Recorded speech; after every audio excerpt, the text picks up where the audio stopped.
Yon, what's up? We're here at Peak of 2025. I am with, what's your name again, man? This is one of the most, kumbaga, pinaka-bilib ako na bagong artist sa eksena ng comics. Creator ng Godhark. What's your name again? My name is Sean Manaloto. Sean Manaloto. Oh. So, tell us about yourself. Introduce yourself, bro. Yeah, so I'm Sean. I've been working in comics I actually have been writing my comic for a long time now. Godhark has been stewing in my head for as long as I was a little kid. And now, thankfully, over the pandemic, I had the opportunity na gawin siya. I had the time during that hard point in time na I was able to completely work on one whole book. Kasi I was confident na I can actually make a comic na. So, in 2022, na-release yung Godhark, and that's what I've been doing with my life for the past few years. Nice. Alongside yung freelance work ko. So you freelance, so you have the time. Yeah, exactly. So, what is Godhark again? Kasi if you really, kita nyo naman, this is one of the best drawn local comic books right now. Among many, madami namang magagaling talaga right now, but he is one of the standouts in terms of, for me, personally, in terms of artwork. So, how long have you been drawing? What are your influences in So, art? I've been drawing since I was 4 years old. Started with like Papa Jesus. My first drawing art was Papa Jesus. Okay. Then later on, I was influenced by, I discovered sila Spawn. Actually, bago nga sila Marvel, sila Spawn muna.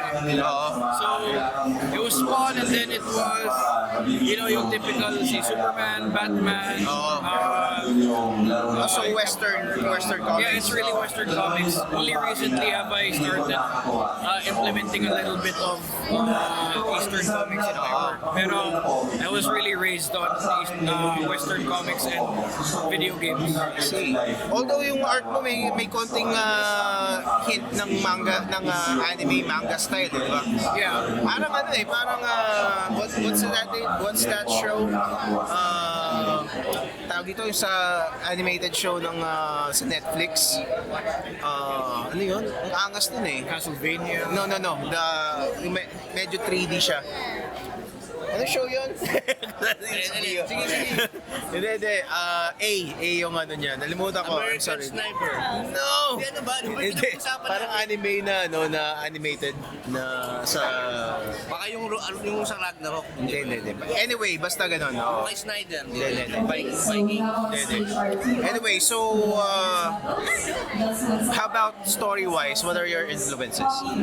Actually, story-wise, I grew up on, actually when I was really young, in-introduce ako sa mga games na, actually, ayan, yung tatay ko may PlayStation dati, yung tito ko naman may Dreamcast.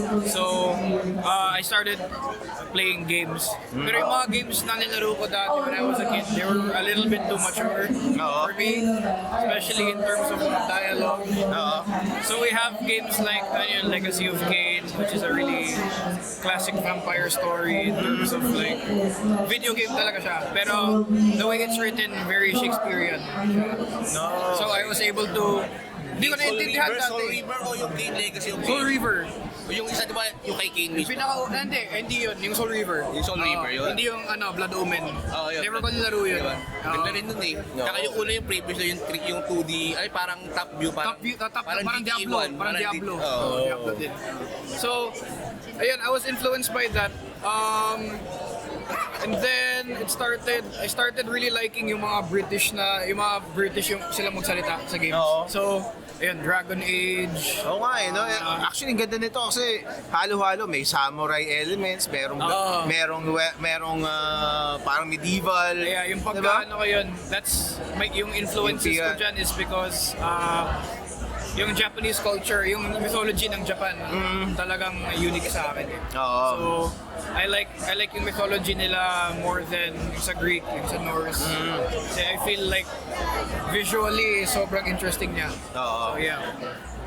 Oh, nice.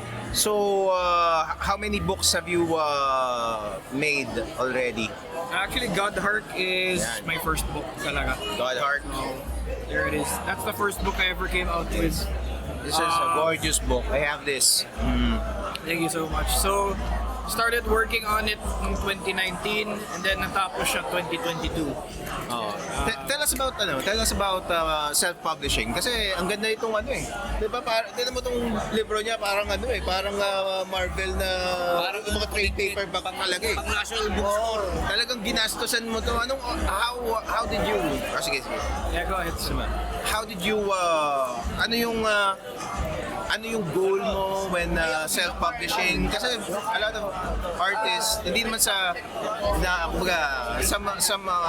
a lot of artists start really small, but you parang ginawa mo, parang you made it a point that you get the best quality at the first go. Yeah, actually, pre-pandemic, I started talagang looking for suppliers to print yung first 2 issues. Oo. So, first is issue 0, tapos mga 15 pages siya.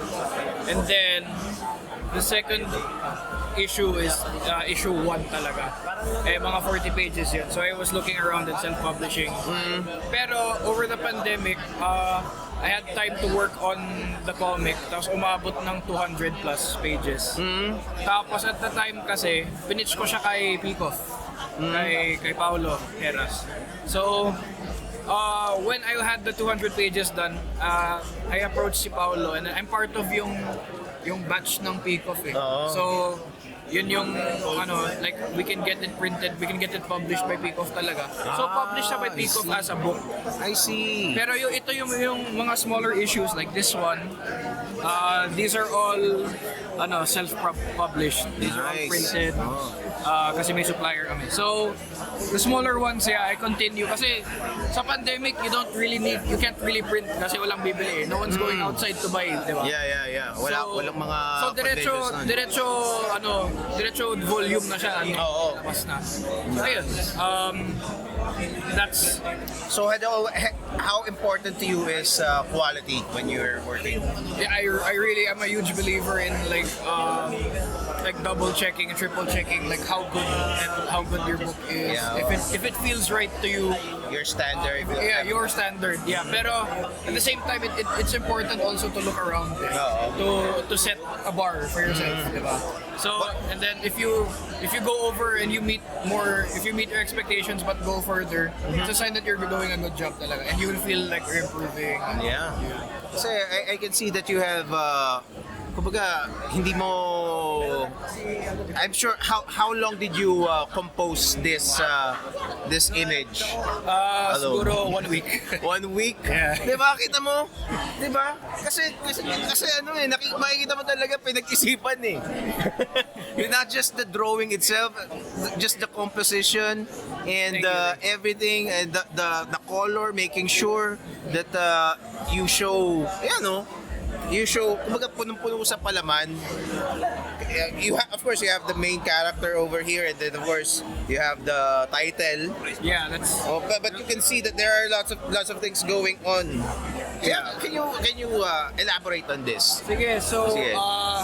I made this 2023 at the end of 2023. Actually, birthday gift ko sa sarili ko to. Really? Yeah. Nice. So, these are the 3 main characters. Yung pinakamalaki dito, her name is Hisaru. And then this is Emrit. And then this is Lorison here sa bottom. So, sila yung bida. These 3 characters are the Godhark. Yung group of people na are trying to replace the gods. Kasi sa story, there were 3 gods.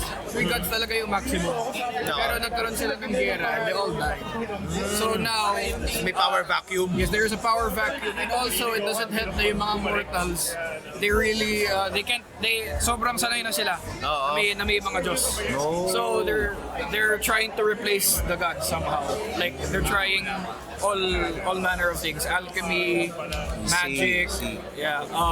So the lower gods are trying to fight it out na no. Yeah, the three, there's a maximum of 3 kasi that's parang yung regulated nila eh. Parang may regulation. Pag lumampas, there's a chance of corruption, not getting along, mga parang ganun. So it has to be like a trio, like a trinity. Awesome. Anyway, bro, thank you so much for this.